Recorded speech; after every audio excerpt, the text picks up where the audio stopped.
আমাদের মানুষের জীবনে কিন্তু বিচ্ছেদ একাধিকবার আসে। প্রত্যেকটা বিচ্ছেদে আমরা কিন্তু কষ্ট পাই। কিন্তু তার মধ্যেও এমন একটা মানুষের সাথে হওয়া বিচ্ছেদ আমাদের এতটা ভাঙে না যে মনের মধ্যে একটা দাগ কেটে দিয়ে চলে যায়।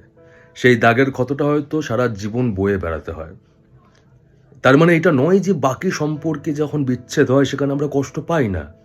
বাকি সম্পর্কে যখন বিচ্ছেদ হচ্ছে সেখানে আমরা এফর্টস দিচ্ছি না।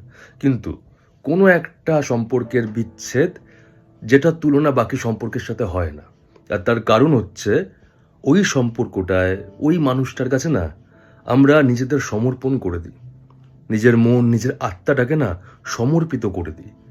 আর যে মানুষের কাছে নিজের আত্মা, নিজের মনটাকে সমর্পিত তুমি করে দেবে, সেখান থেকে যখন তুমি ধাক্কা খাবে না, সেটা অন্য কোনো সম্পর্কের ব্রেকআপ, বিচ্ছেদের সাথে তুলনা করা যায় না। অন্যান্য সম্পর্কে হয়তো আমরা সব করেছি, অনেক এফর্টস দিয়েছি।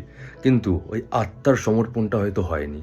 আর যেখানে আত্মার সমর্পণ হবে, যেখানে আত্মার সমর্পণ হওয়ার পর বিচ্ছেদ হবে, সেই দাগ তোমার মনে থাকবে। কিন্তু এর জন্য এটা ভেবো না যে তোমার জন্য সঠিক কিছু লেখা নেই।